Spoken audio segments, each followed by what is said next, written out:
तापी जिले के कुकरमुंडा गांव में पुराने विवाद की रंजिश को लेकर दिनांक 7 जनवरी 2026 की रात करीब 9:30 बजे कुकरमुंडा पुलिस थाना क्षेत्र के घाटिक फालिया की खुली जगह पर दो पक्षों के बीच आमने सामने पथराव और मारपीट की गंभीर घटना आई है।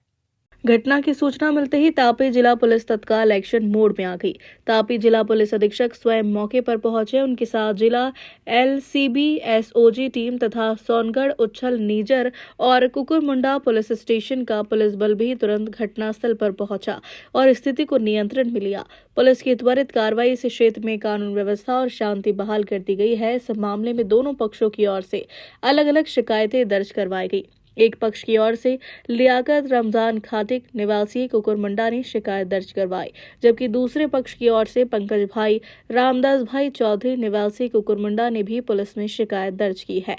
पुलिस के अनुसार घटना में करीब 40 से 50 अज्ञात लोग भी शामिल थे। कुकुरमुंडा पुलिस स्टेशन में दोनों पक्षों के खिलाफ अलग अलग धाराओं के तहत मामला दर्ज किया है।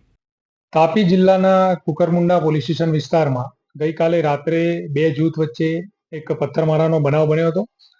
બનાવની હકીકત મુજબ બે જૂથના યુવાનો વચ્ચે બાઇક લઈ જતી વખતે બોલાચાલી થયેલ અને આ બોલાચાલીએ થોડું મોટું સ્વરૂપ પકડી લેતા આ બનાવ બન્યો હતો અને બોલાચાલી બાદ બંને જૂથ વચ્ચે પથ્થરમારો થયો હતો.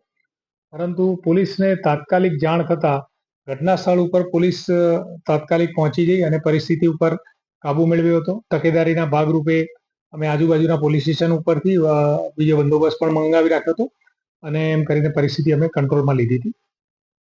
બનાવ સંદર્ભે બંને પક્ષની સામસામે ફરિયાદ લેવામાં આવી છે અને આ ઉપરાંત જે સંબંધિત આરોપીઓ છે લગભગ 12 જેટલા આરોપી છે એમને અમે અટક કર્યા છે બંને ફરિયાદો માટેના અને ગામમાં શાંતિ અને વ્યવસ્થા જળવાઈ રહે તે માટે જરૂરી તકેદારીના ભાગરૂપે પોલીસ બંદોબસ્ત રાખવામાં આવ્યો છે. હાલ પરિસ્થિતિ સંપૂર્ણ નિયંત્રણ હેઠળ છે. નાની મોટી ઈજા પથ્થરમારાના કારણે એને ટોટલ 10 થી 12 જણને વાગ્યું. એમાંથી બંને જૂથના બે વ્યક્તિ હોસ્પિટલમાં છે. બાકી તો તમામને નાની ઇન્જરી હતી તો તમામને રજા. નંદુરબાર ખાતે બે આરોપીને નંદુરબાર ખાતે મુખ્ય આરોપીઓ બંને જૂથના અલગ અલગ આરોપીઓ છે અને તેમના અગાઉનો એક નાનો અણબનાવ હતો તેના કારણે થોડું બનેલું છે એવી એક વાત છે. અમારી તપાસ ચાલુ છે. તપાસ દરમિયાન અમે જે પણ પુરાવા મળશે અમે કલેક્ટ કરશું.